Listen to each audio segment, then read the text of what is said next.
اعوذ باللہ من الشیطان الرجیم بسم اللہ الرحمن الرحیم یا ایھا الذین آمنوا اذکروا اللہ ذکرا کثیرا وسبحوہ بکرۃ واصیلا هو الذی یصلی علیکم وملائکتہ لیخرجکم من الظلمات الی النور وکان بالمؤمنین رحیما۔ صدق اللہ العظیم۔ اہل ایمان اللہ کا ذکر کیا کرو کثرت کے ساتھ۔ ذکر کثیر سے مراد کیا ہے؟ کہ انسان کسی بھی حال میں ہو اللہ کو یاد رکھے۔ پنجابی میں ایک کہاوت ہے، ہتھ کارول دل یارول۔ کام آپ کر رہے ہیں، کوئی بھی کر رہے ہیں، لیکن یہ کہ آپ کا دل اللہ کے ساتھ لگا ہونا چاہیے۔ اس کا جو بہترین طریقہ ہے وہ یہ ہے کہ تمام جو بھی معمولات زندگی کے ہیں ان کے ساتھ ہی حضور صلی اللہ علیہ وسلم سے مسنون دعائیں ہیں۔ گھر میں داخل ہو رہے ہیں تو دعا مانگیے، باہر نکل رہے ہیں تو دعا مانگیے، بازار میں داخل ہو رہے ہیں تو دعا مانگیے، بازار سے باہر آ رہے ہیں دعا مانگیے، بیت الخلاء میں داخل ہو رہے ہیں دعا ہے۔ لیکن آپ کام بھی کر رہے ہیں ساتھ کے ساتھ، کوئی اضافی وقت آپ کا نہیں لگ رہا ہے، لیکن اس میں یہ ہے کہ آپ کا اللہ کے ساتھ ایک رشتہ قائم رہے۔ باقی یہ کہ قرآن سب سے بڑا ذکر ہے، پھر نماز، یہ تو ہم پڑھ چکے ہیں 21ویں پارے کی پہلی آیت، وَاتْلُ مَا أُوحِيَ إِلَيْكَ مِنَ الْكِتَابِ وَأَقِمِ الصَّلَاةَ إِنَّ الصَّلَاةَ تَنْهَىٰ عَنِ الْفَحْشَاءِ وَالْمُنكَرِ وَلَذِكْرُ اللَّهِ أَكْبَرُ۔ تو اللہ کا ذکر کرو کثرت کے ساتھ، وَسَبِّحُوهُ بُكْرَةً وَأَصِيلًا، اور صبح و شام اس کی تسبیح کرتے رہو۔ هُوَ الَّذِي يُصَلِّي عَلَيْكُمْ وَمَلَائِكَتُهُ، وہ تم پر اپنی رحمتیں بھیجتا رہتا ہے، اپنی عنایتیں اور شفقتیں نازل فرماتا رہتا ہے، نہ صرف وہ خود بلکہ اس کے ملائکہ بھی۔ اب یہ دیکھیے وہی لفظ ہے کہ جو حضور کے بارے میں آیا ہے، ان اللہ و ملائکتہ یصلون علی النبی، یقیناً اللہ اور اس کے فرشتے نبی پر رحمتیں بھیجتے ہیں۔ لیکن یہ فرمایا جا رہا کہ ایک عام اہل ایمان کو بھی حصہ ملتا ہے اس میں سے، اللہ کی عنایتیں ہیں، اللہ کی رحمتیں ہیں۔ وہی لفظ استعمال ہو رہا ہے اہل ایمان کے لیے۔ هو الذی یصلی علیکم وملائکتہ لیخرجکم من الظلمات الی النور، وہ اپنی رحمتیں اور عنایتیں نازل فرماتا رہتا ہے، وہ بھی اور اس کے فرشتے بھی، تاکہ نکالے تمہیں اندھیروں سے روشنی کی طرف۔ وَكَانَ بِالْمُؤْمِنِينَ رَحِيمًا، اور یقیناً اللہ تعالیٰ کے اہل ایمان کے حق میں وہ بہت رحیم ہے۔ تحیتہم یوم یلقونہ سلام، ان کی دعا جو ہے جس روز کہ وہ اللہ سے ملیں گے ہوگا سلام۔ وَأَعَدَّ لَهُمْ أَجْرًا قَرِيبًا، اور اللہ تعالیٰ نے ان کے لیے بہت باعزت اجر فراہم کیا ہوا ہے۔ یا ایھا النبی انا ارسلناک شاہدا ومبشرا ونذیرا وداعیا الی اللہ باذنہ وسراجا منیرا۔ اے نبی، اب یہاں نوٹ کیجئے، اے نبی، ہم نے بھیجا ہے آپ کو۔ یہ نبوت اور رسالت کا کے درمیان جو ربط و تعلق ہے وہ بھی یہاں پر واضح ہو جائے گا۔ جیسے جس کسی شخص نے CSP کا امتحان پاس کر لیا، اب اس کی اپوائنٹمنٹ ہوتی ہے کسی جگہ پر، جاؤ وہاں پر DC لگو، یا وہاں کوئی اور عہدہ جو ہے، ایک ہے اپوائنٹمنٹ، ایک ہے کاڈر۔ نبوت کاڈر ہے، اس کاڈر میں جو آ گئے ہیں اب ان کو جن کو اللہ ان میں سے چاہتا ہے اپوائنٹ کرتا ہے کسی خاص قوم کی طرف، کسی خاص علاقے کی طرف، تو اس اپوائنٹمنٹ کے بعد وہ اب رسول ہے۔ یا ایھا النبی، اے نبی، اسی لیے کہا جاتا ہے کہ حضور کی نبوت کا ظہور جو ہوا ہے وہ پہلی وحی سے۔ وہ سورہ علق کی 5 آیتیں، اقرأ بسم ربک الذی خلق، خلق الانسان من علق، اقرأ وربک الاکرم الذی علم بالقلم، علم الانسان ما لم یعلم۔ اب ان 5 آیتوں میں کہیں تبلیغ کا حکم نہیں ہے، یہاں سے نبوت کا تو آغاز ہو گیا، لیکن یہ کہ رسالت کا آغاز ہوا ہے جب آپ کو تبلیغ کا حکم آیا، یا ایھا المدثر قم فانذر وربک فکبر۔ اب یہاں سے رسالت کا آغاز ہوا، تو نبوت اور رسالت کے اس فرق کو ذہن میں رکھیں۔ یا ایھا النبی، اے نبی، ہم نے بھیجا ہے آپ کو شاہداً گواہ بنا کر۔ اب اس پر ہم گفتگو کر چکے ہیں، لتکونوا شہداء علی الناس ویکون الرسول علیکم شہیدا، اور لیکون الرسول شہیدا علیکم وتکونوا شہداء علی الناس، سورہ بقرہ میں آیت آئی اور سورہ حج میں آ چکی ہے۔ اور مبشر اور نذیر، بشارت دینے والے، خبردار کرنے والے، یہ تو بہت مرتبہ آ چکا ہے، جمع کے صیغے میں، واحد کے صیغے میں۔ وداعیا الی اللہ باذنہ، اللہ کی طرف بلانے والے اس کے حکم سے۔ یعنی ایک داعی اور بھی ہوتا ہے جو اللہ کا کوئی بندہ ہے، کوئی صوفیاء میں سے ہے، کوئی اللہ کا نیک آدمی، وہ بھی لوگوں کو بلا رہا ہے اللہ کے راستے کی طرف، لیکن نبی رسول کا کام یہ ہو جاتا ہے کہ وہ اس پر مامور ہے کہ وہ بلائے۔ اس میں زمین و آسمان کا فرق ہے کہ ایک ہے کہ حفظان صحت کے اصولوں پر تمام شہریوں کو جو ہے اس پہ خیال رکھنا چاہیے، عمل کرنا چاہیے، گلیوں میں گندگی نہ ہو، یہ نہ ہو، وہ نہ ہو، یہ تو گویا کہ اصول شہریت میں سے ایک محکمہ ہے جو قائم کیا گیا اسی کام کے لیے، وہ تو مامور ہیں، وہ تو تنخواہ اسی کی لیتے ہیں، لہذا وہ ہم وقت اسی کام کے اوپر لگے ہوئے ہیں۔ تو اسی طریقے سے دفاع وطن ہے، ویسے تو ہر شہری کا فرض ہے کہ اس کے لیے اپنے آپ کو ہر وقت تیار رکھے، لیکن ایک فوج آپ نے تیار کی ہوئی ہے جو اسی کام کے لیے، تو رسول تو گویا کہ وہ پھر داعی اللہ باذنہ ہی، اللہ کے حکم سے مامور من اللہ ہو کر پھر وہ جو ہے دعوت دیتا ہے۔ وسراجا منیرا، اور آپ کو ایک بہت روشن چراغ بنا دیا، چراغ ہدایت۔ وبشر المومنین بان لهم من اللہ فضل کبیرا، اور اہل ایمان کو آپ بشارت دے دیجئے کہ ان کے لیے اللہ کی طرف سے بہت بڑا فضل ہے۔ ولا تطع الکافرین والمنافقین ودع اذاہم، اور آپ ان کافروں اور منافقوں کی باتیں نہ مانیے، ان کی طرف دھیان بھی مت دیجیے۔ ودع اذاہم، اور وہ جو کچھ بھی اذیت آپ کو دینا چاہ رہے ہیں، تکلیف پہنچا رہے ہیں، کوفت پہنچا رہے ہیں، دفع کیجیے ان کی ایذاؤں کو۔ وتوکل علی اللہ، اللہ تعالیٰ پر توکل کیجیے۔ وکفیٰ باللہ وکیلا، اللہ کافی ہے آپ کے لیے سہارا، اور آپ کی مدد کرنے کے لیے اللہ کافی ہے، یہ کچھ نہیں بگاڑ سکیں گے۔ جو چاہیں اسکینڈلز اٹھا لیں، جو چاہیں آپ کے خلاف سازشیں کر لیں، آپ کا بال بیکا نہیں کر سکیں گے۔ یا ایھا الذین آمنوا اذا نکحتم المؤمنات ثم طلقتموہن من قبل ان تمسوہن، اب ایک حکم یہاں پر طلاق کے ضمن میں بھی آ رہا ہے۔ پہلے آ چکا ہے کہ اگر نکاح ہو چکا ہے کسی سے اور کوئی مہر مقرر نہیں ہوا تھا، لیکن پھر بھی طلاق اگر دے دی ہے تو بہرحال اسے کچھ نہ کچھ مہر جو ہے وہ اس کو کچھ نہ کچھ دے دلا کے رخصت کرنا چاہیے، اور اگر ملاقات سے قبل نکاح دی ہے، مہر طلاق دے دی ہے، مہر مقرر ہو چکا تھا تو آدھا مہر دینا ہوگا۔ اب یہاں مسئلہ آ رہا عدت کا۔ یا ایھا الذین آمنوا، اہل ایمان، اذا نکحتم المؤمنات، جب تم مومن خواتین سے نکاح کرو، ثم طلقتموہن من قبل ان تمسوہن، پھر کوئی سبب ایسا ہو جائے کہ اس سے پہلے کہ تمہاری ان سے ملاقات ہو، تم انہیں چھو، انہیں تم طلاق دے دو، فما لکم علیہن من عدت تعتدونہا، تو پھر تمہارا کوئی حق نہیں ہے کہ وہ عورت جو ہے عدت کرے اور اس کو تم عدت پوری کرواؤ اس سے، اس لیے کہ تمہاری ملاقات ہی نہیں ہوئی، کوئی سوال ہی پیدا نہیں ہوتا کہ اس کے رحم میں کوئی بچہ جو ہے اللہ تعالیٰ نے اس کو تخلیق فرما دیا ہو، لہذا عدت تو اس لیے ہوتی ہے کہ یہ بات پوری طریقے سے واضح ہو جائے کہ اس معاملے میں سابق شوہر سے کسی کے اس کے وطن میں کوئی کسی کا حمل نہیں ہے۔ وَمَتِّعُوهُنَّ، تو انہیں کچھ دے دلا کر رخصت کرو، وَسَرِّحُوهُنَّ سَرَاحًا جَمِيلًا، اور اپنے ہاں سے رخصت کرنا ہو تو بڑی خوبصورتی کے ساتھ رخصت کرو۔ یا ایھا النبی انا احللنا لک ازواجک اللاتی آتیت اجورہن، اے نبی ہم نے آپ کے لیے حلال ٹھہرایا ہے آپ کی ان تمام ازواج مطہرات کو جنہیں آپ نے باقاعدہ مہر دیا ہے۔ وما ملکت یمینک، اسی طرح جو آپ کی ملک یمین ہے، بانیاں ہیں، لونڈیے ہیں، مما افاء اللہ علیک، جو اللہ تعالیٰ نے آپ کو فے کے طور پر دے دی ہوں۔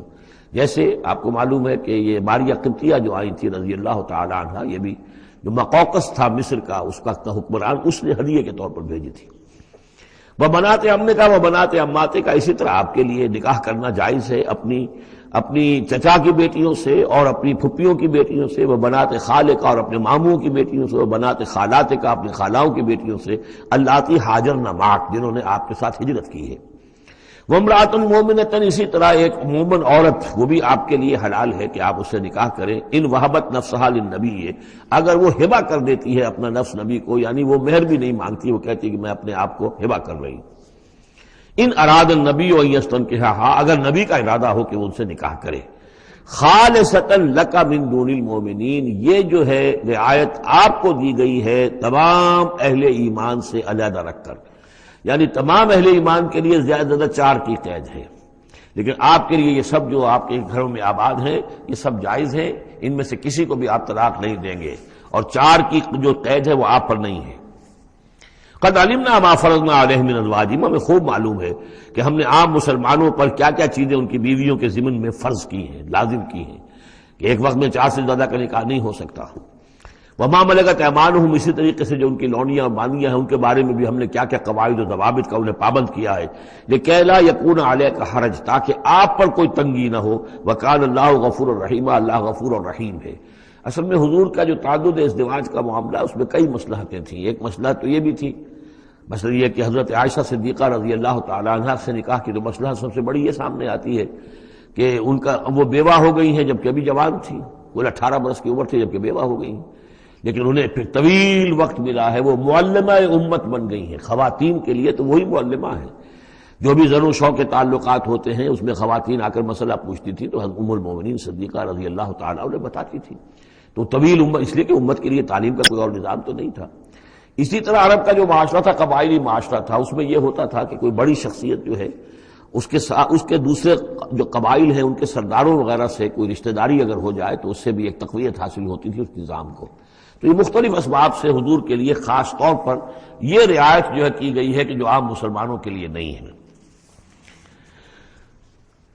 وَكَانَ اللَّهُ غَفُورًا رَحِيمًا، یقینا اللہ غفور الرحیم ہے۔ ترجی من تشاء منہن وتؤوی الیہ من تشاء، اور پھر یہ بھی کہ آپ کر سکتے ہیں کہ ان میں سے جس کو چاہیں ذرا اپنے سے دور کر دیں اور جس کو چاہیں اپنے قریب لے آئیں۔ یعنی وہ مساوات بھی حضور پر لازم نہیں تھی، اگرچہ حضور نے کی ہے لیکن وہ مساوات حضور پر لازم نہیں تھی، اس لیے کہ آپ کو یہ اجازت دی گئی تھی کہ اگر اپنی ازواج مطہرات میں سے کسی کو ذرا فاصلے پر کر دیں، ذرا اس سے اپنا وقت وغیرہ دینا کم کر دیں تو کوئی حرج نہیں تھا، آپ پر کوئی اس کی ملامت نہیں تھی اللہ کی طرف سے۔ کسی کو زیادہ آپ اپنے پاس رکھیں یا زیادہ اس کے پاس ٹھہرے تو اس میں بھی کوئی پابندی آپ پر نہیں تھی۔ صاف اجازت دی گئی ہے، ترجی من تشاء، جو دور ذرا کر دے اپنے سے جس کو چاہے، وتؤوی الیک من تشاء، اور جس کو چاہے اپنے پاس قریب کر لو، ومن ابتغیت ممن عزلت، اور جسے آپ نے کہیں ذرا سا اپنے سے پرے کر دیا ہو اگر انہیں دوبارہ قریب اپنے لانا چاہو فلا جناح علیک، تو اس میں بھی آپ پر کوئی حرج نہیں ہے۔ ذالک ادنیٰ ان تقر اعینہن، یہ زیادہ قریب تر ہے اس سے کہ ان کی آنکھیں بھی ٹھنڈی رہیں، ولا یحزن، اور وہ رنجیدہ نہ ہوں، یعنی ایسا نہ ہو کہ کسی اپنی زوجہ محترمہ سے آپ ذرا زیادہ دیر کے لیے جو ہے وہ دور رہیں، ایسا بھی نہیں ہونا چاہیے، ان کی بھی آنکھوں کی ٹھنڈک رہنی چاہیے۔ وَيَرْضَيْنَ بِمَا آتَيْتَهُنَّ كُلَّهُنَّ، اور تاکہ وہ سب کی سب راضی رہیں ان چیزوں سے جو آپ انہیں دیتے ہیں۔ حضور کا معاملہ یہ تھا کہ آپ نے کامل مساوات برتی ہے، ناپ تول کے ساتھ، نان نفقہ سب کا برابر، وقت اپنا سب کے ساتھ برابر، باریاں مقرر ہیں اور باریوں پہ ہی آپ سب شب باشی فرماتے تھے، آج ان کے پاس ہے، کل ان کے پاس ہے، پرسوں ان کے پاس ہے۔ ایک وقت آپ نے رکھا تھا جب مدینے میں آپ ہوتے تھے تو عصر اور مغرب کے درمیان چند منٹ کے لیے، 5-5 7-7 منٹ کے لیے آپ سب کے ہاں ہو آتے تھے تاکہ سب سے اس روز کی ملاقات ہو جائے۔ باقی یہ ہے کہ شام کو شب باشی، ظاہر بات ہے رات کو کہ ایک کے ہاں ہوتی تھی، اور ہر چیز کے اندر جو ہے حضور نے صلی اللہ علیہ وسلم پوری مساوات کی ہے۔ اور اس پر بھی آپ کہتے تھے اللہم ھذا قسمی فیما املک، اے اللہ جو چیزیں میرے اختیار میں ہیں، جن میں ناپ تول ہو سکتا ہے اس میں تو میں نے برابر کی تقسیم کر دی ہے، فلا تلمنی فیما تملک ولا املک، تو اللہ مجھے اس پر ملامت نہ ہو کہ جو میرے اختیار میں نہیں بلکہ تیرے اختیار میں، یعنی میرا دلی رجحان اگر ان میں سے کسی ایک طرف زیادہ ہے تو ظاہر بات ہے انسان کو اس کے اوپر اختیار نہیں ہے، اور یہ سورہ نساء میں آ بھی چکا ہے کہ یہ معاملہ تو تم چاہو بھی تو اس میں تمہارے لیے ممکن ہی نہیں ہے کہ اس قلبی رجحان کو بھی برابر تقسیم کر سکو، یہ تمہارے اختیار میں نہیں ہے، تو ظاہر بات ہے اس کے اوپر اللہ تعالیٰ کی طرف سے بات کچھ بھی نہیں ہے۔ واللہ یعلم ما فی قلوبکم، اللہ جانتا ہے جو کچھ کہ تمہارے دلوں میں ہے، وقال اللہ علیما حکیما، اللہ علیم اور حکیم ہے۔ لا یحل لک النساء من بعد، لیکن اب اس کے بعد جتنے بھی نکاح آپ کر چکے ہیں اب آپ کے لیے کوئی اور نکاح کرنا جائز نہیں ہے۔ یہ صورتحال بس اب فل سٹاپ لگ گیا ہے، اب نہ تو ان میں سے کسی کو آپ طلاق دیں گے اور نہ ہی مزید کوئی شادی کریں گے۔ ولا ان تتبدل بہن من ازواج، اور نہیں یہ کہ آپ ان میں سے کسی کی جگہ کسی اور کو لائیں گے۔ ولو اعجبک حسنہن، خواہ آپ کو وہ بہت پسند بھی آئی ہو، اگر کسی خاتون کی طرف آپ کی رغبت ہو بھی گئی ہو بربنائے طبع بشری تو اب آپ کو مزید نکاح کی اجازت نہیں ہے۔ دیکھیے قرآن مجید صاف صاف بات کرتا ہے، خود حضور نے صاف بات کی ہے، مجھے تمہاری اس دنیا سے 2 ہی چیزیں پسند ہیں یا شاید 3 چیزیں پسند ہیں، ایک تو یہ کہ خوشبو پسند ہے، ایک عورتیں مجھے پسند ہیں۔ تو جو آپ نے اس میں قطعاً کوئی آپ نے جھجک نہیں رکھی کہ جو باتیں ہیں، جو بھی فطرت ہے انسان کی اور جو بھی اللہ تعالیٰ نے بنائی ہے اس کے مطابق، تو آپ نے فرمایا کہ مجھے تو دلچسپی ہے، کوئی شک نہیں۔ وَلَوْ أَعْجَبَكَ حُسْنُهُنَّ، اگرچہ کوئی آپ کو زیادہ ہی پسند آ جائے لیکن یہ کہ اب آپ کو اجازت نہیں ہے نکاح کی، إِلَّا مَا مَلَكَتْ يَمِينُكَ، سوائے اس کے کہ جو آپ کی باندی ہو، کوئی لوڈی ہو، کسی جنگ میں اگر وہ معاملہ ہو جاتا ہے تو اس کا معاملہ علیحدہ ہے، یہ نکاح کا معاملہ ہے۔ حضور کے ہاں 2 لونڈیاں ہیں، ماریہ قبطیہ اور ایک حضرت ریحانہ رضی اللہ تعالیٰ عنہما۔ وَكَانَ اللَّهُ عَلَىٰ كُلِّ شَيْءٍ رَقِيبًا، اللہ تعالیٰ ہر چیز پر نگران ہے، ہر چیز کا پہرا دے رہا ہے۔ یا ایھا الذین آمنوا لا تدخلوا بیوت النبی الا ان یؤذن لکم، اب دیکھیے جو ہم سورہ نور میں پڑھ آئے ہیں کہ اے مسلمانوں تم کسی گھر کے اندر داخل نہ ہو جب تک کہ تمہیں حتیٰ تستانسوا ویؤذن لکم، اور اجازت نہ تمہیں مل جائے اور تم ان سے جو ہے پہلے بات چیت کرو، اذن لے کر داخل ہو۔ یہ سورہ نور میں آیت نمبر 27 اور 28، حتیٰ تستانسوا، اور 28 میں آیا یؤذن لکم۔ لیکن یہ اس سے پہلے حکم آ رہا ہے، یہ حکم بھی سب سے پہلے نبی کے گھر کے بارے میں آیا، جیسا کہ میں بتا چکا ہوں یہ سن 5 کا نزول ہے، وہ سن 6 کا نزول ہے، پھر اس کو ایکسٹینڈ کیا ہے تمام مسلمانوں پر۔ یا ایھا الذین آمنوا، اہل ایمان مت داخل ہو جایا کرو نبی کے گھروں میں، الا ان یؤذن لکم، الا یہ کہ تمہیں اجازت دی جائے، الی طعام غیر ناظرین اناہ، کھانے کے لیے اگر تمہیں بلایا جائے تو ایسا نہ ہو کہ پہلے ہی جا کے دھرنا مار کر بیٹھ جاؤ کہ کھانا تیار ہو رہا ہے تو بیٹھے ہوئے ہیں وہاں۔ ولکن اذا دعیتم فادخلوا، جب تمہیں بلایا جائے تب داخل ہو، فاذا طعمتم فانتشروا، جب کھانا کھا لو تو پھر وہاں سے منتشر ہو جاؤ، چلے جاؤ۔ ولا مستانسین لحدیث، اور وہاں بیٹھ نہ رہو وہ ڈیرا جما کر کے اب حضور کی باتیں سنیں گے، کچھ گفتگو ہوگی تو بیٹھے رہیں۔ ان ذالکم کان یؤذی النبی، یہ چیز نبی کے لیے ایذا کی باعث تھی، انہیں تکلیف پہنچا رہی تھی۔ وہی جو پرائیویسی ہے گھر کی، اب اس میں یہ ہے کہ کوئی آ گیا ہے اور دھرنا مار کے بیٹھا ہوا ہے، اور حضور کی مروت ہے، حضور شرافت کی وجہ سے کچھ کہہ بھی نہیں سکتے ہیں، اور ظاہر بات ہے وہ کوئی ایک ایک کنال کے اور ایک ایک ایکڑ کے گھر تو تھے نہیں، وہ چھوٹا سا کوئی ایک حجرہ ہے۔ اب اسی میں بعض اوقات ایسا ہوتا تھا کہ حضرت عائشہ کے حجرے میں کوئی شخص آ گیا ملنے کے لیے، اس نے اذن چاہا تو حضور نے بلا لیا، تو حضرت عائشہ ذرا پیٹھ موڑ کر بیٹھ گئی، اپنی کمر ادھر کر دی، کوئی چادر اوپر لے لی، اور کہاں جگہ تھی وہاں پر، وہیں پر آ کر وہ شخص آ کے اپنی بات کرتا تھا، پھر چلا جاتا تھا۔ تو فرمایا کہ یہ چیزیں جو ہے یہ یقیناً تکلیف باعث بن رہی تھی۔ ان ذالکم کان یؤذی النبی فیستحیی منکم، تو وہ تو تم سے حیا کرتے ہیں، کہہ نہیں سکتے کچھ۔ واللہ لا یستحیی من الحق، اللہ کو حق کے بیان کرنے میں کوئی جھجک نہیں ہے۔ وَإِذَا سَأَلْتُمُوهُنَّ مَتَاعًا فَاسْأَلُوهُنَّ مِنْ وَرَاءِ حِجَابٍ، اب یہ پہلی مرتبہ لفظ حجاب آیا ہے قرآن میں۔ جب تمہیں نبی کی بیویوں سے کوئی چیز مانگنی ہو تو پردے کی اوٹ سے مانگو۔ یہ گویا کہ اس پردے اور حجاب کے لیے پہلا حکم آیا ہے کہ دروازوں کے اوپر پردے ڈال دیے جائیں، اور یہ کہ پردے کے پیچھے سے رو در رو ہو کر نہیں، ایک دوسرے کے آمنے سامنے ہو کر نہیں، پردے کے پیچھے سے مانگو۔ یہاں سے حجاب کا سلسلہ اب شروع ہوا۔ ذالک اطہر لقلوبکم وقلوبہن، یہی زیادہ پاکیزہ طرز عمل ہے تمہارے دلوں کے لیے بھی، ان کے دلوں کے لیے بھی۔ ظاہر بات ہے کہ مرد اور عورت کے درمیان جو بھی اللہ تعالیٰ نے رکھی ہے، کشش رکھی ہے، اب ان چیزوں میں بہتر یہی ہے کہ نگاہ ایک دوسرے پر نہ پڑے۔ وما کان لکم ان تؤذوا رسول اللہ، اور تمہارے لیے یہ بالکل جائز نہیں ہے کہ تم اللہ کے رسول کو ایذا پہنچاؤ۔ اصل میں اس مسئلے میں ایک بات اور بھی سمجھ لیجئے، حضور کے ساتھ معاملہ خاص بھی تھا۔ ایک تو یہ کہ یہ تمام اصلاحات ہیں جو تمام مسلمان معاشرے کے لیے ہیں، لیکن یہ کہ اس کے لیے چیریٹی بگنز ایٹ ہوم، پہلا کام جو شروع کیا گیا ہے وہ محمد رسول اللہ کے گھر سے۔ لیکن ایک دوسرا مسئلہ بھی ہے کہ جو منافق تھے اور ان میں سے جو شریر تھے، وہ طاق میں رہتے تھے کہ کچھ اسکینڈل اٹھائیں حضور صلی اللہ علیہ وسلم کے گھر کے بارے میں۔ اب ظاہر بات ہے کہ حضور کے یہاں اتنی ازواج مطہرات تھیں، جب بعض میں آپ سوچئے کہ کسی کے دل میں یہ بھی آ سکتا ہے، جیسے فرض کیجئے کر کہہ رہا ہوں، حضرت عائشہ جوانی تھی جبکہ حضور کا انتقال ہوا، تو کسی طرف سے ایسی بات بھی آ سکتی تھی کہ ٹھیک ہے آپ اب تو اس وقت تو حضور کے گھر میں آپ آباد ہیں، لیکن یہ ہے کہ بہرحال اب حضور کو انتقال ہونا ہے، پھر میں آپ سے شادی کر لوں گا، کوئی ایسا پیغام دے کر، تاکہ یہ کہ نقب لگانے کا ایک موقع مل جائے، گھر کے اندر محمد کے گھر میں نقب لگائے۔ اس اعتبار سے خاص طور پر ضرورت تھی کہ اس معاملے میں حضور کے گھر والوں کا معاملہ جو ہے اس کے اندر وہ احتیاطی اقدامات کیے جائیں۔ ما کان لکم ان تؤذوا رسول اللہ، تمہیں یہ تمہاری روا نہیں ہے کہ اللہ کے رسول کو تم ایذا پہنچاؤ۔ ولا ان تنکحوا ازواجہ من بعدہ ابدا، یہاں وہ روک لگا دی، اور نہ یہ جائز ہے تمہارے لیے کہ تم اس کی بیویوں سے ان کے بعد نکاح کرو کبھی بھی۔ یہ بین، چونکہ ویسے بھی وہ ازواجہ امہاتہم، اس کی جو بیویاں ہیں حضور کی، وہ تو تمہاری اہل ایمان کی مائیں ہیں، وہ ایک درجہ وہ بھی آ گیا۔ اب خاص صراحت کے ساتھ بھی کہہ دیا ولا ان تنکحوا ازواجہ من بعدہ ابدا، حضور کی ازواج کے لیے چونکہ اس کا کوئی امکان نہیں تھا، اسی لیے حضور کسی کو طلاق نہیں دے سکتے تھے۔ طلاق دیں تو ظاہر بات ہے وہ کسی اور سے تو نکاح کر نہیں سکتی، یہی وجہ ہے کہ تعدد ازدواج کا معاملہ حضور کے لیے زیادہ ایکسٹینڈ کر دیا گیا۔ ان ذالکم کان عند اللہ عظیما، اور یہ چیز اللہ کے نزدیک بہت بڑی ہے۔ تو اس سے یہ کہ اگر کسی کے لیے کسی کے دل میں، کسی خبیث کے دل میں کوئی خیال ایسا آ بھی رہا ہو تو اب یہاں یہ کہ اس کی روک لگ گئی کہ یہ بات جو ہے، یہ دروازہ یہ ہمیشہ کے لیے بند ہے۔ ان تبدوا شیئا اور تخفوہ فإن اللہ کان بکل شیء علیما، خواہ تم کسی چیز کو ظاہر کرو اور خواہ تم چھپاؤ، اللہ تعالیٰ تو ہر چیز کا علم رکھتا ہے۔ لا جناح علیکم علیہن فی آبائہن، اب یہ وہ حکم آ رہا ہے جو تفصیل سے آیا ہے بڑی، وہ تو اب ہم پڑھ چکے سورہ نساء میں، وہ بعد میں آیا ہے. یہ ذرا مختصر آ رہا ہے کہ گھر میں داخلے سے جن کو روک دیا گیا ہے کہ وہ گھر سے باہر کھڑے ہو کر مانگنے جو کچھ مانگنا ہے، گھر میں داخل نہیں ہو سکتے. اب اس میں استثناء کون کون ہے، کون گھر میں جا سکتا ہے، اندر جا سکتا ہے، زنانے میں کون جا سکتا ہے. لا جناح علیہن، کوئی حرج نہیں ہے نبی کی بیویوں پر، فی آبائہن، ان کے باپوں کے بارے میں. حضرت عمر آئے حضرت حفصہ کے گھر میں، کوئی رکاوٹ نہیں.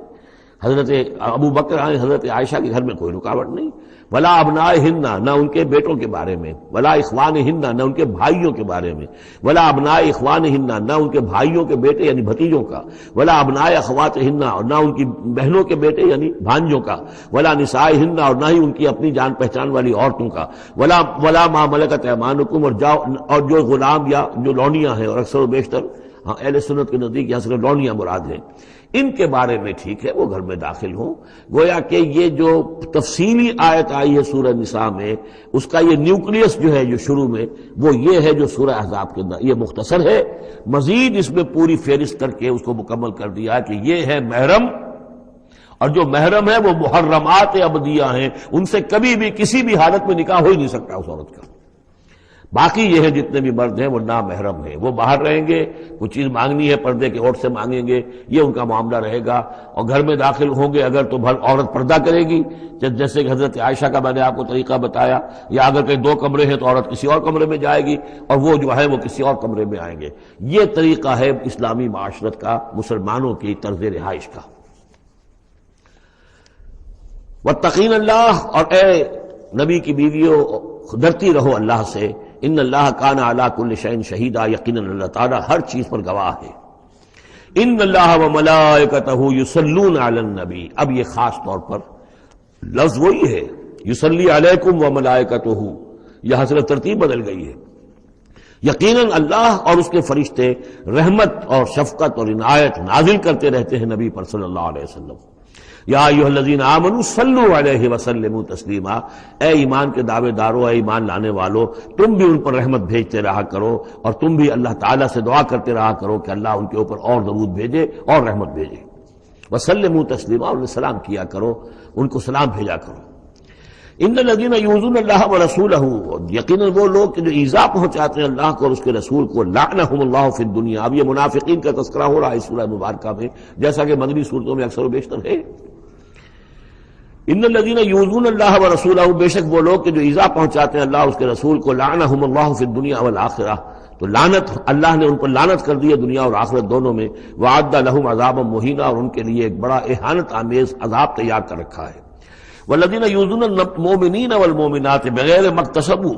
اور وہ لوگ کہ جو ایذا پہنچاتے ہیں مسلمان مردوں کو اور مسلمان عورتوں کو بغیر اس کے کہ انہوں نے کوئی گناہ کا ارتکاب کیا ہو، یعنی الزام لگاتے ہیں، سکینڈلز ہیں، خام خواہ کی تہمتیں ہیں اور قذف ہو رہا ہے. فقد احتملوا بہتانا و اسما مبینا، تو انہوں نے تو اپنے اوپر جھوٹ کا اور بہت بڑے گناہ کا بوجھ لے لیا ہے. ابھی یہاں پر قذف کی سزا نہیں آئی، قذف کا حکم جو ہے اس کی حد وہ پھر سورہ نور میں آ چکی ہے، وہ ہم پڑھ چکے ہیں. 80 درے لگائے جائیں، 80 کوڑے. اگر کوئی شخص کسی مسلمان خاتون کے اوپر زنا کا الزام لگائے اور پھر 4 گواہ پیش نہ کر سکے، 80 کوڑے لگیں گے. یا ایھا النبی قل لازواجک وبناتک ونساء، اب یہ پردے کا اگلا حکم آ رہا ہے. ایک تو یہ کہ گھر میں رہو، گھر پہ پردہ ہونا چاہیے، نامحرم پردے کی اوٹ سے بات کرے، جو بھی ضروری بات ہے وہ پردے کی اوٹ سے کرے، روح کر نہ کرے. لیکن اب مسئلہ آتا ہے کہ عورت گھر سے باہر نکلے تو کیا ہو. آخر ظاہر بات ہے اگرچہ اصولی اعتبار سے عورت کا مقام اس کا گھر ہے، لیکن پھر بھی ضرورت ہو سکتی ہے وہ باہر جائے ضرورت کے تحت، تو اس میں کیا حکم ہے. یا ایھا النبی قل لازواجک وبناتک ونساء المؤمنین، اب یہاں پر دیکھیے ایکسٹینڈ کر رہے ہیں ترتیباً. اے نبی کہہ دیجئے اپنی بیویوں سے اور اپنی بیٹیوں سے اور اہل ایمان کی خواتین سے. یہ گویا کہ اب اصلاح کا دائرہ جو ہے نبی کے گھر سے نکل کر اب باہر آ رہا ہے تمام اہل ایمان کے لیے. کیا کہہ دیجئے یدنین علیہن من جلابیبہن، وہ اپنے اوپر لٹکا لیا کریں اپنی بڑی چادروں کا ایک حصہ. دیکھیے جیسا کہ میں نے اس وقت بھی عرض کیا تھا سورہ جب ہم نور پڑھ رہے تھے کہ عرب میں لباس کا یہ اور خواتین کی لباس کا یہ 2 جز تھے. ایک اوڑھنی ہوتی تھی جو گھر میں اوڑھتی تھی، جیسے اب بھی ہمارے اوڑھنے کا تصور ہے، اس کو کہتے ہیں خمار، اور خمرہن لفظ آیا ان کی جمع جو ہے خمرہن، ولیضربن بخمرہن علی جیوبہن، وہ اپنی ان اوڑھنیوں کا بکل مار لیا کریں اپنے سینوں پر. یہ گھر کے اندر ہوگا. باہر جب نکلتی تھی تو بڑی چادر لے لیتی تھی، اور جو جتنی شریف گھرانے کی ہوتی تھی اتنی ہی وہ اپنے آپ کو اس میں لپیٹ لیتی تھی، لیکن چہرے کے اوپر نہیں ڈالتی تھی. یہاں اس میں صرف یہ اضافہ کیا گیا ہے کہ اس کا ایک حصہ اپنے چہروں پر لٹکا لیا کریں. یہاں سے نقاب کا تصور پیدا ہوا ہے، جو ہمارے ہاں بعض جگہ پر جو ہے خاص طور پہ فرنٹیئر کے علاقے میں اب بھی ہے، وہ چادر لیتی ہیں خواتین، لیکن چادر کا جو حصہ ہے وہ ان کے چہرے کے آگے آیا ہوا ہوتا ہے. یا یہ کہ کسی طریقے سے بس صرف ایک آنکھ کھول کر، خاص طور پر ایران کے اندر اس کا بڑا رواج ہے، ان کو میں نے دیکھا ہے کہ یہ جو ہے اس قدر ایک چادر میں، بڑی چادر میں لپٹی ہوئی ہوتی ہیں دیہاتی خواتین. شہروں کے اندر تو نقشہ ذرا کچھ مختلف ہے. اب وہاں پہ چونکہ یہ بات تقریباً انہوں نے طے کر دیا کہ چہرے کا پردہ نہیں ہے، حالانکہ یہ غلط ہے. قرآن میں چہرے کا پردہ ہے. اس حوالے سے وہ جو کہا گیا کہ پردے کی اور سے ان سے بات کی جائے یا مانگا جائے، تو آخری اس کا مطلب یہ کہ چہرہ ہی تو ہے نا جس کو روکا جا رہا ہے. باقی گھر میں جو ازواج مطہرات بغیر لباس کے تو نہیں تھی معاذ اللہ، لیکن یہ کہ چہرے ہی کے پردے کے لیے کہا ہے کہ فَصَلُوهُنَّ مِن وَرَاءِ حجاب، اور حجاب کا لفظ چل رہا ہے اسی کے لیے. لیکن یہ کہ اب یہ حکم دیا گیا کہ آپ ایک چادر کو، جو چادر لے کے آپ نکلتی ہی ہیں باہر، جو بھی شریف خواتین ہیں، وہ چادر کو ذرا اپنے چہروں کے اوپر لٹکا لیا کریں. یہ جلباب کہلاتا تھا، بڑی چادر جو لے کر نکلتے تھے. تو ایک ہے خمار، اوڑھنی، جس کی جمع ہے خمرہن، خمر. ایک ہے جلباب، بڑی چادر، جس کی جمع ہے جلابیب، جلابیب ہن. وہ اپنی بڑی چادروں کا ایک حصہ اپنے سامنے لٹکا لیا کرے چہرے کے. ذالک ادنیٰ ان یعرفنا، یہ بہتر ہے اور نزدیک تر ہے اس سے کہ ان کو پہچان لیا جائے کہ یہ شریف گھرانے کی خواتین ہیں، کیونکہ وہاں لونڈیاں باندیاں جو ہوتی تھی ان کے ہاں وہ رواج نہیں تھا. ابھی یہ جو گھر کی خاندانی خواتین ہیں ان کے ساتھ یہ بات شروع کی جا رہی ہے. فلا یوزین، تو انہیں کوئی ایذا نہ پہنچائی جائے. وکان اللہ غفور الرحیم، اور یقینا اللہ غفور الرحیم ہے. لئن لم ينتهِ المنافقون، اگر یہ منافق باز نہ آئے، والذین فی قلوبہم مرض، اور وہ جن کے دلوں میں روگ ہے، والمرجفون فی المدینہ، اور وہ لوگ کہ جو سنسنی پیدا کرتے ہیں مدینہ کے اندر، ایسی خبریں اسکینڈلائز کر کے اور سنسنی پیدا کرتے ہیں کہ یہ بات ہو گئی، فلاں نے یہ کہہ دیا، فلاں نے یہ تہمت لگا دی. لنغرینک، اگر یہ باز نہ آئے تو اے نبی پھر ہم آپ کو اکسا دیں گے، آپ کو اجازت دے دیں گے کہ آپ ان کے خلاف کوئی اقدام کریں. لنغرینک بہم، ہم ان کے اوپر حملہ کرنے کی اور ان کو سزا دینے کے لیے آپ کو کھلی چھوٹ دے دیں گے. ثم لا یجاورونک فیہا الا قلیلا، پھر یہ شہر مدینہ کے اندر آپ کے پڑوسی بن کر نہیں رہ سکیں گے مگر یہ تھوڑا سا وقت جو یہ گزار رہے ہیں. ملعونین، ان پر پھٹکار ہے. اینما ثقفوا اخذوا وقتلوا تقتیلا، جہاں بھی یہ پائے جائیں، پکڑے جائیں اور قتل کیے جائیں، ٹکڑے کر دیے جائیں. لیکن یہ وہ حکم جو ہے یہ ایک اللہ تعالیٰ کی بیزاری اور شدت ناراضگی کا مظہر ہے، لیکن منافقین کے اعتبار سے کبھی اس طرح کا کوئی اقدام حضور کی سیرت میں ثابت نہیں ہے. سنت اللہ فی الذین خلوا من قبل، یہ اللہ کی سنت ہے، اللہ کا طریقہ ہے، اللہ کا قانون ہے. یہ ان قوموں کے بارے میں، امتوں کے بارے میں بھی جو پہلے گزر چکی ہیں. ولن تجد لسنت اللہ تبدیلا، اور تم نہیں پاؤ گے اللہ کی سنت کے اندر کوئی تبدیلی. ولن تجد لسنت یسألک الناس، ولن تجد لسنت اللہ تبدیلا، تم نہیں پاؤ گے اللہ کی سنت میں کوئی تبدیلی. یسألک الناس عن الساعہ، اے نبی لوگ آپ سے قیامت کے بارے میں پوچھتے ہیں. قل انما علمها عند اللہ، کہہ دیجئے اس کا علم تو اللہ کے پاس ہے. وما یدریک لعل الساعة تکون قریبا، اور تمہیں کیا معلوم ہو سکتا ہے کہ قیامت قریب آ چکی ہو. ان اللہ لعن الکافرین وعد لهم سعیرا، اللہ نے کافروں پر لعنت فرمائی ہے اور ان کے لیے دہکتی ہوئی آگ تیار کر رکھی ہے. خالدین فیہا ابدا، اس میں رہیں گے ہمیشہ ہمیش. لا یجدون ولیا ولا نصیرا، نہیں پائیں گے کوئی حمایتی اور نہ مددگار. یوم تقلب وجوہہم فی النار، جس دن کے وہ اوندھے کر دیے جائیں گے آگ میں. یقولون یا لیتنا اطعنا اللہ واطعنا الرسول، اس وقت کہیں گے کہ ہائے کاش کہ ہم نے اطاعت کی ہوتی اللہ کی اور اطاعت کی ہوتی اس کے رسول کی. وقالوا ربنا انا اطعنا سادتنا وکبراءنا فاضلونا السبیل، وہ کہیں گے اے اللہ ہم نے تو اپنے سرداروں اور اپنے جو بڑے چودھری تھے ان کی اطاعت ہم نے کی، ان کا کہنا مانا، ان کے کہے پر چلے، پس انہوں نے ہمیں صحیح راستے سے بھٹکا دیا. ربنا آتہم ضعفین من العذاب، اے اللہ ان کو دگنا عذاب دے. ولعنہم لعنا کبیرا، اور ان پر لعنت فرما بہت ہی بڑی لعنت. یا ایھا الذین آمنوا لا تکونوا کالذین آذوا موسیٰ وبرأہ اللہ مما قالوا، اہل ایمان ان لوگوں کے مانند نہ ہو جاؤ کہ جنہوں نے موسیٰ کو اذیت دی تھی. دیکھیں موسیٰ کو ایک اذیت تو وہ تھی جو ہم سورہ مائدہ میں پڑھائے ہیں کہ جب موسیٰ نے کہا علیہ الصلوۃ والسلام کہ اب اللہ کی راہ میں جنگ کرو، اور پوری قوم نے انکار کر دیا۔ ظاہر بات ہے کہ جو آپ پر بیزاری طاری ہوئی، جس پر آپ نے کہا کہ رب انی لا املک الا نفسی واخی فافرق بیننا وبین القوم الفاسقین، تو اس سے اندازہ ہو رہا ہے کس قدر آپ کو تکلیف پہنچی ہے۔ ایک بات روایات میں آتا ہے کہ آپ پر کوئی جسمانی عیب بھی لگایا گیا تھا، وہ اپنی حیا اور شرم کی وجہ سے وہ اپنا لباس جو ہے وہ خاص طور پر اکثر و بیشتر کبھی بھی آپ عریاں نہیں ہوتے تھے، جو ان کے ہاں جو رواج تھا ان میں یہ ہے کہ اتنا لحاظ نہیں رکھتے تھے، لیکن یہ کہ اب انہوں نے یہ کہنا شروع کر دیا کہ کوئی عیب ہے ان کے اندر جسمانی طور پر جس کی وجہ سے یہ اتنے شرم اور حیا کا مظاہرہ کرتے ہیں۔ بہرحال اللہ تعالیٰ نے اس کے لیے ایک سبیل پیدا کی، ایک لمبا قصہ ہے کہ جو احادیث میں موجود ہے۔ تو فرمایا تو اب یہ ہے ذاتی قسم کی ایذا، اور میں سمجھتا ہوں کہ وہ حدیث جو اندر جو واقع ہے وہ صحیح ہے، اس لیے کہ یہاں بھی ذاتی قسم کی ایذا ہے جس کا تذکرہ ہو رہا ہے کہ حضور کو حضور کے ازواج مطہرات کے حوالے سے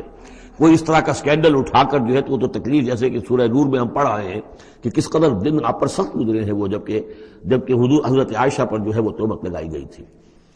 تو یا ایھا الذین آمنوا لا تکونوا کالذین آذوا موسیٰ، ان لوگوں کے مانند نہ بن جاؤ کہ جنہوں نے موسیٰ کو اذیت دی تھی، فبرأہ اللہ مما قالوا، تو اللہ تعالیٰ نے انہیں بری ثابت کیا، ان کی ثابت کر دیا کہ ان میں وہ عیب نہیں ہے جو انہوں نے ان پر لگایا تھا۔ وکان عند اللہ وجیہا، اور وہ تو اللہ کے نزدیک بہت وجیح انسان تھے، صاحب حیثیت، صاحب وجاہت۔ یا ایھا الذین آمنوا اتقوا اللہ وقولوا قولا سدیدا، اہل ایمان اللہ کا تقوی اختیار کرو اور بات کرو سیدھی، خاص طور پر یہ گھریلو زندگی کے اندر چونکہ یہ معاملات ہو رہے ہیں تو یہ کہ گھریلو زندگی میں خاص طور پر انسان جو ہے زبان کا استعمال جو ہے اس میں محتاط رہے۔ یصلح لکم اعمالکم، اللہ تعالیٰ تمہارے سارے اعمال درست کر دے گا، ویغفر لکم ذنوبکم، اور اگر کبھی کسی نسیان یا کسی جذبات کے رو میں کوئی غلطی ہو جائے گی تو اللہ تعالیٰ تمہاری خطائیں بخش بھی دے گا۔ وَمَن يُطِعِ اللَّهَ وَرَسُولَهُ فَقَدْ فَازَ فَوْزًا عَظِيمًا، اور جو کوئی بھی اللہ اور اس کے رسول کی اطاعت پر کاربند ہو گیا اس نے تو بہت بڑی کامیابی حاصل کر لی۔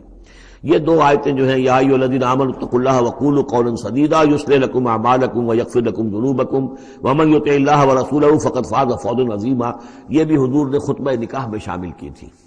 جیسے سورہ نساء کی پہلی آیت، یا ایھا الناس اتقوا ربکم الذی خلقکم من نفس واحدۃ وخلق منها زوجها وبث منهما رجالا کثیرا ونساء واتقوا اللہ الذی تساءلون به والارحام ان اللہ کان علیکم رقیبا، ایک وہ آیت، دو یہ، اور ایک آیت سورہ آل عمران کی، یا ایھا الذین آمنوا اتقوا اللہ حق تقاتہ ولا تموتن الا وانتم مسلمون۔ انا عرضنا الامانۃ علی السماوات والارض والجبال، ہم نے امانت کو پیش کیا آسمانوں پر اور زمین پر اور پہاڑوں پر، فابین ان یحملنها، تو ان سب نے انکار کر دیا اس کو اٹھانے سے، واشفقن منها، اور اس سے ڈر گئے، وحملها الانسان، انسان نے اسے اٹھا لیا،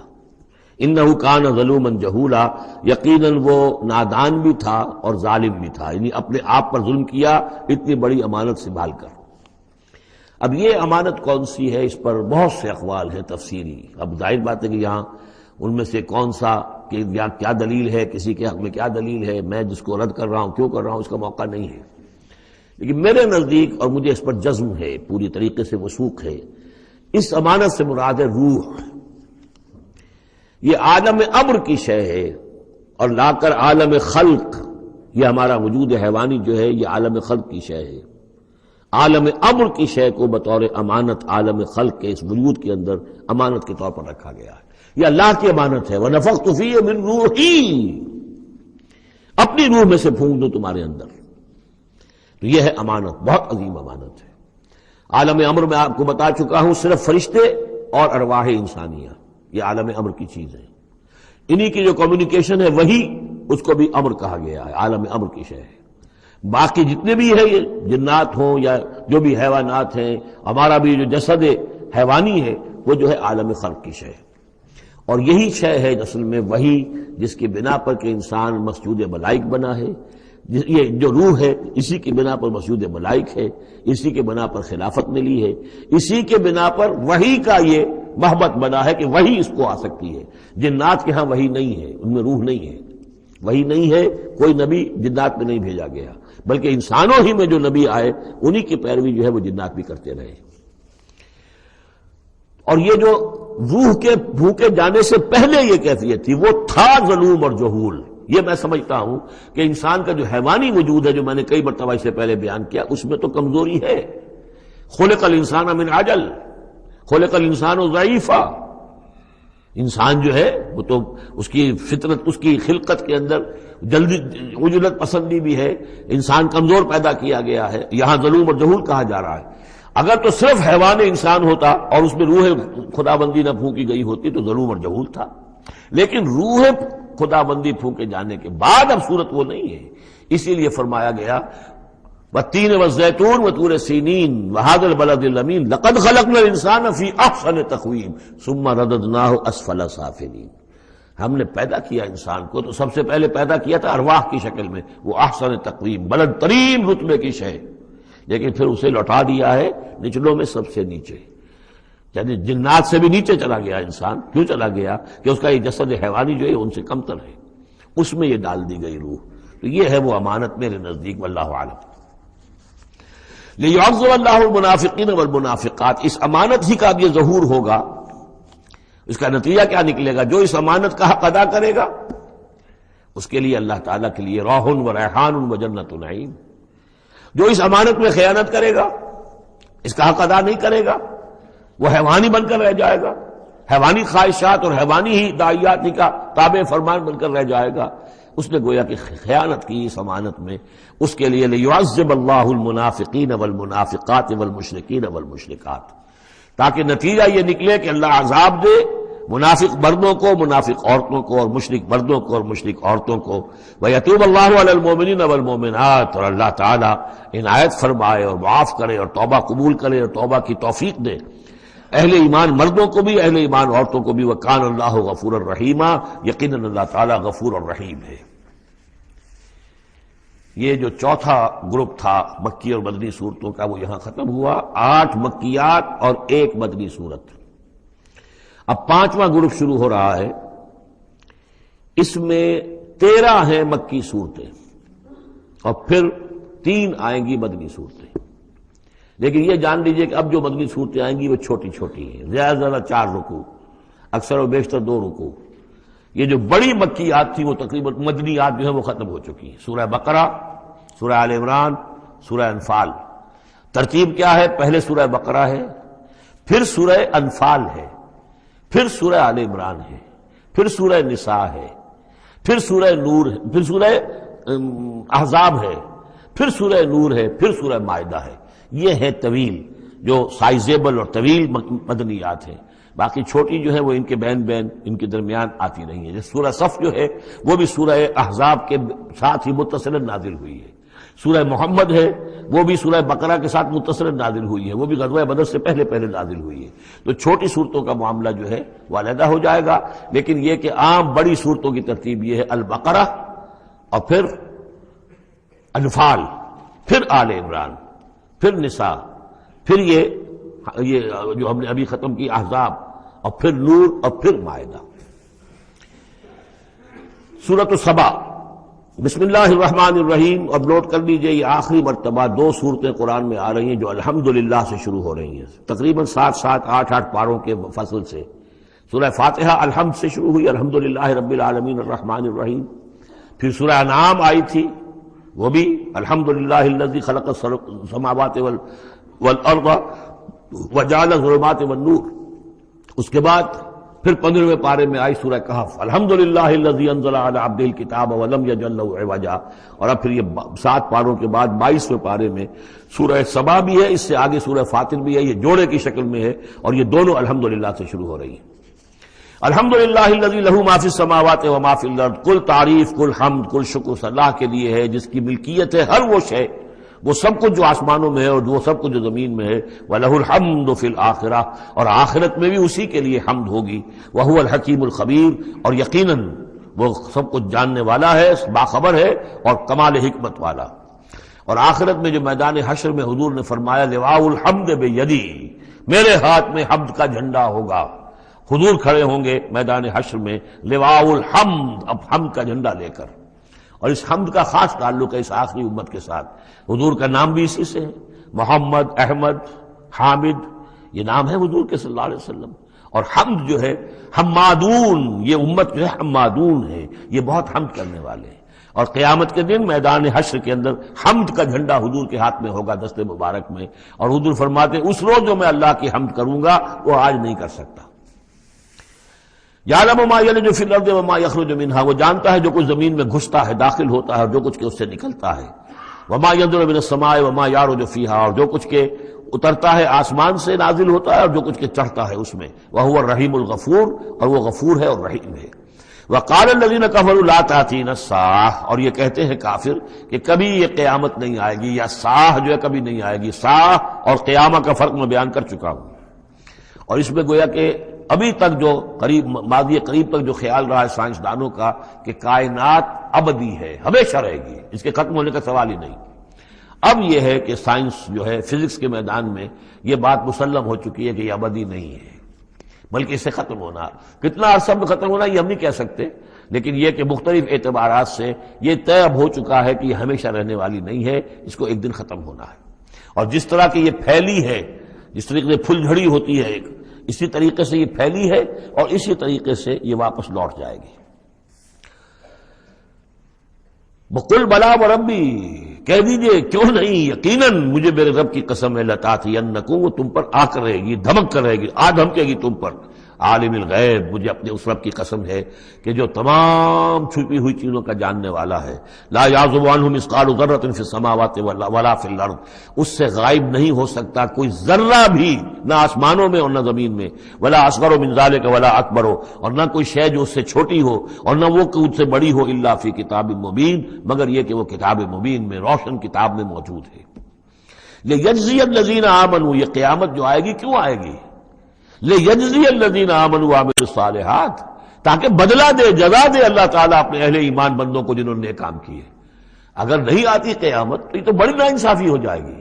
جنہوں نے اللہ کے لیے اپنی لذات کو چھوڑا، دنیاوی لذائذ کو چھوڑا، اپنے عیش کو چھوڑا، انہوں نے جان جوکھوں میں ڈالی، انہوں نے جہاد کیا، انہوں نے قتال کیا، انہوں نے اپنے کیریئرز برباد کیے، اپنے مستقبل خراب کر لیے دنیاوی اعتبار سے، اب ان کو کوئی بدلہ نہ ملے، کہیں ان کا اعزاز و اکرام نہ ہو، کہیں ان کو جو ہے خلعتیں نہ ملے، تو یہ تو بڑا ظلم ہو جائے گا۔ لیجزی الذین آمنوا وعملوا الصالحات اولئک لہم مغفرۃ ورزق کریم، یقیناً ان کے لیے مغفرت بھی ہے اور بہت ہی باعزت روزی بھی ہے۔ والذین سعوا فی آیاتنا معاجزین، اور وہ لوگ کہ جو ہماری آیات کو جھٹلانے میں کوشاں ہیں، ہرانے میں، شکست دینے کے اندر، اولئک لہم عذاب من رجز علیم، ان کے لیے تو پھر عذاب ہوگا بہت دردناک۔ وَيَرَى الَّذِينَ أُوتُوا الْعِلْمَ الَّذِي أُنزِلَ إِلَيْكَ مِن رَّبِّكَ هُوَ الْحَقُّ، تاکہ دیکھ لے وہ لوگ کہ جن کو علم دیا گیا ہے کہ یہ جو چیز نازل کی گئی ہے محمد آپ کی طرف، یہ حق ہے آپ کے رب کی طرف سے۔ وَيَهْدِي إِلَى صِرَاطِ الْعَزِيزِ الْحَمِيدِ، اور یہ ہدایت دیتی ہے عزیز اور حمید ہستی یعنی اللہ تعالیٰ کے راستے کی طرف۔ وَقَالَ الَّذِينَ كَفَرُوا، اور جو کافر کہتے ہیں، هَلْ نَدُلُّكُمْ عَلَىٰ رَجُلٍ، کیا ذرا ہم بتائیں آپ کو ایک شخص ایسا بھی ہمارے ہاں پیدا ہو گیا ہے، یہ اس طریقے سے استہزائی انداز میں کہتے تھے کہ هل ندلکم علی رجل، ایک ایسے شخص کی طرف رہنمائی کریں تمہاری، ینبئکم، جو تمہیں یہ خبر دے رہا ہے، اذا مزقتم کل ممزق، جبکہ تم بالکل ریزہ ریزہ ہو جاؤ گے، مرنے کے بعد مٹی ہو کر مٹی میں مل جاؤ گے، انکم لفی خلق جدید، پھر تمہیں ایک مرتبہ اور بنا دیا جائے گا، پیدا کر دیا جائے گا۔ افترا علی اللہ کذبا، اس آیت کو نوٹ کر لیجئے، اس لیے کہ سورت کے آخر میں پھر اس کا حوالہ آئے گا کہ وہ شش و پنج میں تھے۔ معاملہ کیا ہے؟ کیا یہ محمد نے جھوٹ گھڑ لیا ہے؟ اب اس کے بھی شواہد نہیں ملتے تھے ان کے سامنے کہ ان کی سیرت و کردار، آخر 40 برس جو ہمارے مابین انہوں نے گزارے ہیں، الصادق الامین، ہم نے خود خطاب دیا ان کو۔ تو افترا علی اللہ کذبا، کیا انہوں نے اب اتنی بڑی جسارت کی ہے کہ کوئی چیز گھڑ کر جھوٹ موٹ اللہ کی طرف جو ہے وہ منسوب کر دی ہے؟ ام بہی جنہ، یا یہ کہ ان پر کوئی جنون ہو گیا ہے، وہ دماغی توازن کھو بیٹھے ہیں، یا کوئی آسیب کا سایہ آ گیا، یعنی ظاہر بات ہے کہ آسیب کا سایہ ہو گیا ہے، اور کوئی اگر ان کو جنون کا عارضہ ہو گیا تو پھر تو یہ پھر ملامت نہیں ہے، پھر تو آدمی کہہ دیتا ہے جو بھی چاہے کہہ دے، اس نے جان بوجھ کر تو جھوٹ نہیں بولا، دیوانہ آدمی جو ہے وہ جان بوجھ کر جھوٹ نہیں بول رہا ہوتا، جو منہ میں آیا کہہ رہا ہے۔ تو ہو سکتا ہے تو یہ ان کے درمیان گویا کہ ایک انہیں اس میں ابھی شش و پنج ہے۔ یہ جیسا کہ میں نے آپ چرچ کیا نا، یہ صورتیں وہ ہیں کہ جو درمیانی 4 سالوں کی ہیں، آخر میں آ کر جو بھی وہ پوری طرح پولرائزیشن ہو گئی تھی وہ تو ہم پڑھ چکے ہیں 14 جمع 2 16 صورتیں تقریباً، ان میں سے ایک نکال دیجیے سورہ ہجر تو 15 صورتیں وہ ہیں کہ جو آخری 4 سال جو ہیں آپ کے قیام مکہ کے اس دور کے ہیں، اور یہ جو 2 گروپ ہیں درمیانی مکی صورتوں کے، یہ ہیں درمیانی 4 سال۔ ان میں سے بھی سورہ شعراء کو نکال دیجئے کہ وہ ابتدائی دور کی صورت ہے، باقی یہ تقریباً سب کی سب وہ صورتیں۔ تو اب ان کے اندر بھی خود بھی ایسے لوگ تھے کہ جو شش و پنج میں تھے کہ ہوا کیا، ماجرا کیا ہے، کیا واقعی محمد نے اتنے سچے صادق الامین انسان نے جھوٹ گھڑ لیا؟ یہ بات بھی کوئی سمجھ میں نہیں آتی، اور کیا ان کو اوپر کوئی دیوانہ پن طاری ہو گیا ہے، کوئی جنون کا عرصہ ہو گیا، یہ اس کے بھی شواہد نظر نہیں آ رہے۔ بل الذین لا یؤمنون بالآخرۃ فی العذاب بل الذین لا یؤمنون بالآخرۃ فی العذاب، بلکہ یہ وہ لوگ کہ جو آخرت پر یقین نہیں رکھتے وہ عذاب میں آئے ہوئے ہیں، ان کی جان اس ضیق میں پھنس گئی ہے، وہ دلال ہے، اور وہ اس میں یعنی گمراہی کے اندر پڑ گئے ہیں بڑی دور کی، اور ان کی سمجھ میں جو بات آ نہیں رہی ہے، اگر آخرت کا انہیں یقین ہوتا تو یہ بات ان کو سمجھ میں آ جاتی۔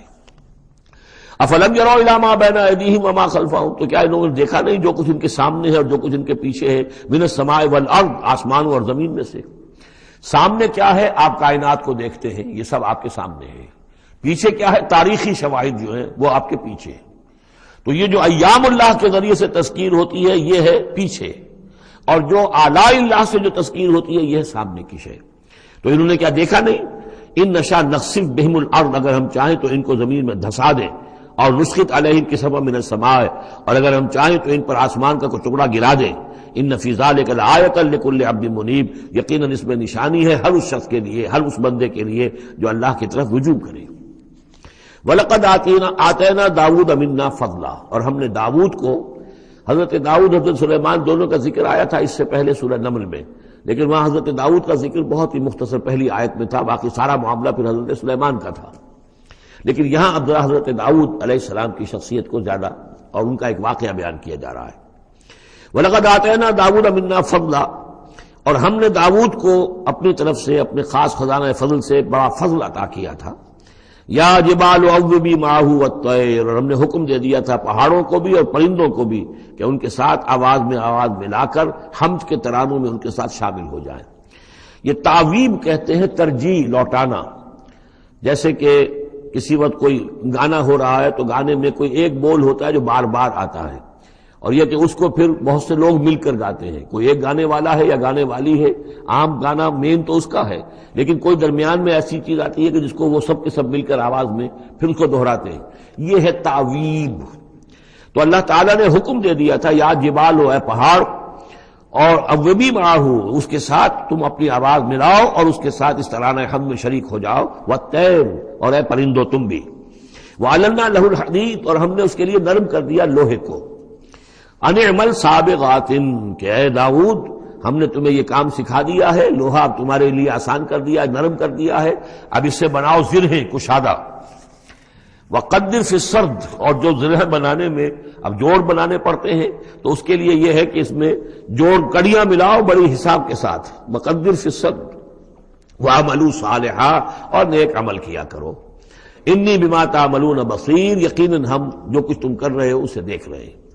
وَلِسُلَيْمَانَ الرِّيحُ غُدُوُّهَا شَهْرٌ وَرَوَاحُهَا شَهْرٌ، اور ہم نے ریحا، وَلِسُلَيْمَانَ الرِّيحَ، اور ہم نے حکم دے دیا تھا ہوا کو اور مسخر کر دیا تھا سلیمان کے لیے کہ صبح کو وہ چلتی تھی تو 1 مہینے کی مسافت تک حضرت سلیمان کو لے جاتی تھی، یعنی عام حالات میں جو ان کا اس زمانے کے جو بھی ٹرانسپورٹ کے اور جو بھی مینز آف کمیونیکیشن تھے، تو 1 مہینے میں جو مسافت طے ہو سکتی تھی وہ تیز ہوا جو حضرت سلیمان کے حکم سے چلتی تھی، تو صبح کے وقت وہ صرف ایک صبح میں وہ اتنی دور تک سفر کرا دیتی تھی، وَرَوَاحُهَا شَهْرٌ، اور اسی طریقے سے شام کی منزل بھی 1 مہینے کی مسافت۔ وَأَصَلْنَا لَهُ عَيْنَ الْقِطْرِ، اور ہم نے اس کے لیے جاری کر دیا تھا ایک چشمہ پگھلے ہوئے تانبے کا، وَمِنَ الْجِنِّ، اور جنات میں سے ہم نے ان کے تابع کر دیے تھے، مسخر کر دیے تھے، مَن يَعْمَلُ بَيْنَ يَدَيْهِ، جو ان کے سامنے مشقت کرتے تھے، مزدوری کرتے تھے، ان سے کام لیتے تھے حضرت سلیمان بِإِذْنِ رَبِّهِ، اپنے رب کے اذن سے، وَمَن يَزِغْ مِنْهُمْ عَنْ أَمْرِنَا، اور جو کوئی بھی ان میں سے ہمارے حکم سے کوئی سرتابی کرتا تھا، ٹیڑھا ہوتا تھا، نُذِقْهُ مِنْ عَذَابِ السَّعِيرِ، ہم اس کو عذاب چکھاتے تھے، بہت جلا دینے والا عذاب۔ یعملون لہ، اور یہ شیاطین، یہ جن جو کیا کرتے تھے ان کے لیے، یعملون لہ ما یشاء، ہر عمل کرتے تھے اور وہ چیزیں بناتے تھے جو وہ چاہتے تھے، من محاریب، بڑی بڑی عمارتیں بناتے تھے، بتماثیل، بڑے بڑے مجسمے بناتے تھے۔ اب یہ تماثیل کا بنانا جو ہے شریعت محمدی میں حرام ہو چکا ہے، لیکن یہ کہ معلوم ہوتا ہے کہ اس وقت تک اس کے اندر حرمت نہیں تھی۔ بجفان، جفان کا جواب، اتنے بڑے بڑے کڑھائے ہوتے تھے لگن کہ جیسے کہ وہ تالاب ہیں، اور قدور الراسیات، اور اتنی بڑی دیگیں ہوتی تھی جو ہل نہیں سکتی کہیں، بس وہ مستقل طور پر چولہوں کے اوپر رکھ دی گئی تھی۔ اس قسم کی دیگ سنا ہے کہ اجمیر شریف میں ہے، وہاں جو شیخ معین الدین اجمیری رحمۃ اللہ علیہ کا جو مزار ہے، تو وہاں وہ دیگیں ہیں بہت بڑی بڑی، جن کے اندر جو ہے وہ تو پھر انسان اس کے اندر داخل ہو کر پھر وہاں سے بھر بھر کے وہ لوگوں کو دیتے ہیں، اس لیے کہ وہاں جو ہجوم ہوتا ہے تو اس کے لیے اتنا بندوبست وہاں کیا گیا ہے۔ تو ایک نشانی اگر کسی کو دیکھنی ہو تو وہاں جا کر دیکھ لے۔ لیکن حضرت سلیمان کے لیے یہ جنات کے ذریعے سے اللہ تعالیٰ نے یہ سارا کام فراہم کر دیا تھا۔ اعملوا آل داؤد شکرا، اے داؤد کے گھر والوں، کیونکہ حضرت داؤد کے بیٹے حضرت سلیمان، تو ان سے کہا جا رہا ہے عمل کرو اور احسان مان کر ہماری نعمتوں کا حق ادا کرتے ہوئے، وقلیل من عبادی شکور، اور واقعہ یہ ہے کہ ہمارے بندوں میں سے، میرے بندوں میں سے شکر کرنے والے کم ہی ہیں۔ فلما قضینا علیہ الموت، جب ہم نے ان پر موت طاری کر دی، ما دلہم علی موتہ، تو ان جنات کو اس کی موت کی خبر نہ ہو سکی، نہیں مطلع کیا اس کی موت پر جنات کو، الا دابۃ الارض، مگر یہ جو گھن ہے دیمک، اس نے، زمین کا کیڑا، تاکل من سأتہ، کہ وہ کھا گیا اس کو، اس کی وہ جو عصا تھا جس کو لے کر کے ٹیک لگا کر حضرت داؤد کھڑے تھے، وہ جان قبض ہو چکی ہے، انتقال کر گئے، لیکن وہ کھڑے رہے وہاں پر، اور جب وہ عصا جو ہے وہ دیمک چٹ کر گئی اور وہ عصا گرا، ٹوٹا، اور پھر حضرت جو سلیمان کی جو کا جسد جو ہے وہ گرا، تو انہیں معلوم ہوا۔ فلما خرّا، تو جب وہ گر پڑے، تبینت الجن، تو اب معلوم ہو گیا جنات کو، اللہ کانوا یعلمون الغیب، اگر انہیں علم غیب حاصل ہوتا، ما لبثوا فی العذاب المہین، تو وہ اس عذاب مہین میں نہ رہتے اتنے عرصے تک۔ وہ یہی سمجھ رہے تھے کہ یہ کھڑے ہوئے ہیں سلیمان، لہذا جو بھی کام لگا رکھا ہے وہ کام کر رہے ہیں۔ لقد کان لسبأ فی مسکنہم آیہ، اسی طرح قوم سبا کے لیے بھی ان کے مسکن میں، ان کے وطن میں ہماری ایک نشانی تھی۔ یہ قوم سبا یمن میں آباد تھی، اور ان کے ہاں یوں سمجھیے کہ 2 سلسلے باغات کے چلے گئے تھے سینکڑوں میل تک، اور بہت عمدہ باغات، پہاڑی علاقہ ہے، بہت بند بنائے تھے انہوں نے، اور یہ کہ یہ تقریباً 800 قبل مسیح کے زمانے میں یہ بند بنائے گئے ہوں، حضرت مسیح سے 800 برس قبل، اور ایک بہت بڑا بند تھا سد معارم۔ لیکن یہ کہ پھر اس قوم کے اندر ناشکری پیدا ہوئی، پھر جو بھی ہوتا ہے زوال اخلاقی اور دینی مذہبی جو آیا، اس کے نتیجے میں اللہ تعالیٰ نے اسی بند کا جو ہے ان کے اوپر سیلاب، جیسے خدا نہ خواستہ آج بھی کوئی بڑا ڈیم جو ہے اگر ٹوٹ جائے تو کیا ہوگا، کیا قیامت آئے گی، کس تیزی کے ساتھ پانی آئے گا، اور کتنی اونچی پانی کی دیوار جو ہے وہ آئے گی، اس طرح کا عذاب آیا اور بہت ہلاک کر دیے گئے۔ اور یہ کہ پھر اس کے بعد جو ہے وہ باغات نہ رہے، بلکہ وہاں پر بس صرف جیسے جنگلوں میں ہوتا ہے کچھ یہ پیلو اور وغیرہ چیزیں جو ہوتی ہیں، ڈیلے، یہ جھاڑیوں میں لگ جاتی ہیں کچھ چیزیں، اور میکسیمم یہ کہ کچھ بیر باقی رہ گئے، باقی ساری نعمتیں اللہ نے ان سے سلب کر لی، کیونکہ انہوں نے شکر نہیں کیا، انہوں نے ناشکری کی۔ حال ہی میں میرا ذہن اس آیہ مبارکہ کی طرف منتقل ہوا ہے پاکستان کی تاریخ کے حوالے سے، کہ جنتین، اللہ نے ہمیں بھی 2 باغ دیے تھے، ایک مشرقی پاکستان، ایک مغربی پاکستان، لیکن جو صورتحال ہوئی ہے، اور کتنی خوشحالی تھی ابتدا میں دونوں جگہ، اور اب کیا حال ہے دونوں جگہ، تو اس کے اندازہ کر لیجئے ایک ہلکے درجے میں وہی ہے کہ فیہ ذکرکم، ہمارا ذکر جو ہے وہ کہیں نہ کہیں موجود ہے، بشرطے کہ ہم قرآن کو پڑھتے ہوئے اس کے بین السطور بھی پڑھنے کی کوشش کریں۔ لقد کان لسبأ فی مسکنہم آیہ، قوم سبا کے لیے ان کے مسکن میں، ان کے ملک میں ایک آیت، ایک نشانی تھی ہماری، جنتان عن یمین و شمال، 2 باغات کے سلسلے تھے داہنے اور بائیں طرف، کلوا من رزق ربکم، کھاؤ اپنے رب کے رزق میں سے، واشکروا لہ، اور اس کا شکر ادا کرو، بلدۃ طیبۃ، تمہاری یہ بستیاں بہت پاکیزہ ہیں، ورب غفور، اور تمہارا رب جو ہے بہت ہی بخشنے والا ہے۔ فاعرضوا، انہوں نے اعراض کیا، فارسلنا علیہم سیل العرم، پھر ہم نے ان کے اوپر بہت زور کا سیلاب چھوڑ دیا، وبدلناہم، اور ہم نے پھر بدل دیے، بجنتیہم، ان کے ان 2 باغات جن میں ہر طرح کے انواع و اقسام کے پھل تھے، ان کی جگہ پر جنتین دو ایسے باغ ذوات اوکلن خمتن کہ کچھ کسیلے قسم کے اس میں کچھ پھل ڈیلے وغیرہ جو ہو جاتے ہیں جھاڑیوں کے اندر، وہ اصل اور جھاؤ، وہ شیء من سدر قلیل، تھوڑا سا بس اگر کچھ رہ گیا تھا وہاں پر تو وہ تھی اگر کوئی اچھی چیز تو وہ کچھ بیر تھوڑے سے۔ ذالک جزیناہم، یہ ہم نے ان کو بدلہ دیا بما کفروا، ان کے کفران نعمت کی وجہ سے، وہل نجازی الا الکفور، اور ایسا برا بدلہ ہم دیتے ہیں صرف انہی کو کہ جو ناشکرے ہوں۔ وجعلنا بینہم وبین القری التی بارکنا فیہا، اصل میں یہ ایسٹ ویسٹ ٹریڈ کا جو میں نے آپ کو بتایا معاملہ کہ یہ قریش کی ایک رہی ہے، ان کی اجارہ داری رہی ہے اس کے اوپر، اس سے پہلے اس قوم سبا کے پاس تھا یہی معاملہ۔ قوم سبا جو یمن میں یہ آباد تھے اور ان کا یہ سرسب شاداب علاقہ بھی تھا، بہت خوشبویات یہاں پیدا ہوتی تھیں اور ہر طرح کی بڑی آسودگی تھی، اور بہت پرانے زمانے کے جو کچھ سیاح ہیں انہوں نے حالات بھی لکھے ہیں، تو اس حوالے سے۔ لیکن یہ جو مشرق و مغرب کی ٹریڈ پوری ان کے پاس تھی، یعنی ہند چینی، ہندوستان چین، یہ سارا مشرق سے سارا سامان جو آتا تھا تجارتی وہ یمن کے ساحل پر آ گیا، ادھر یورپ سے سارا سامان جو آیا مرچنڈائز وہ آ گیا فلسطین کے ساحل پر، میڈیٹرینین کو کراس کیا فلسطین کے ساحل پر آ گیا۔ اب ان دو پوائنٹس کے درمیان جو ہے ان کے قافلے جاتے تھے، اور اللہ تعالیٰ نے ایسا کیا تھا کہ ایک طرف تو کئی سو میل تک باغات ہی چلے گئے تھے، پھر یہ کہ آگے بھی یہ ہے کہ تھوڑے تھوڑے وقفے کے بعد ایسی بستیاں آباد کر دی تھی اللہ نے اس راستے پر، راستے ہی پر تھیں، تو گویا کہ راستہ پرامن بھی ہو گیا، پرسکون بھی ہو گیا، ضرورت کی چیزیں بھی ملنے لگی۔ لیکن یہ کہ جب ان کے اندر گراوٹ آئی تو انہوں نے اس کی ناشکری کی، اللہ کیا فائدہ، یہ سب ہے، اس میں تو کوئی جو ہے خاص ہمارے لیے ایڈونچر تو ہے ہی نہیں، تو دور کا سفر ہو اس میں خطرے بھی ہوں، اس میں کوئی اندیشے بھی ہوں، تب لطف آئے سفر کرنے کا، تو اللہ تعالیٰ نے پھر جو ان کی ساری سہولتیں جو دے رکھی تھیں وہ ان سے دسترد کر لی۔ جعلنا بینہم وبین القری التی بارکنا فیہا، اور ہم نے ان کے مابین اور ان بستیوں کے مابین جن میں ہم نے برکت دی ہے، اب یہ وہ فلسطین کا علاقہ ہے، الذی بارکنا حولہ، ظاہر ایسی بنا دی اندر جو ان کی تجارت کناروں پر وقنا فی اس میں اندازہ تھا کا وہ کے بعد شادی ہے کہ انہیں وہاں پر سہولت ملے۔ سیروا فیہا ایاما آمنین، اور ہم نے کہہ دیا تھا کہ کرو سیر اس کے سفر آرام سے امن کے ساتھ، فقالوا ربنا پروردگار سفروں کی جو ہے پیدا کر دے، دوری پیدا انفسہم، اور انہوں نے اپنے تو اب ہم نے انہیں کہانیاں دی، اب ان کی کہانی ان کی تاریخ کے اندر داستان، اب ان کا کوئی نام رہا ناہم کل کر دیا کہ جب یہ بند ہے اور سیلاب آیا ہے کوئی 450 یعنی سمجھیے سوا جب وہی شروع ہوئی 60 برس پہلے، اس کے بعد سے پھر قریش کو جو ہے مل گئی، اب ان کے شمال اور جنوب میں تو اس کا پیدائش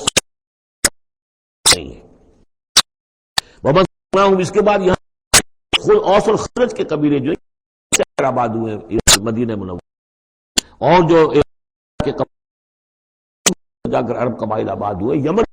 بڑا برکت رہا تہذیب کا، عرب تہذیب و تمدن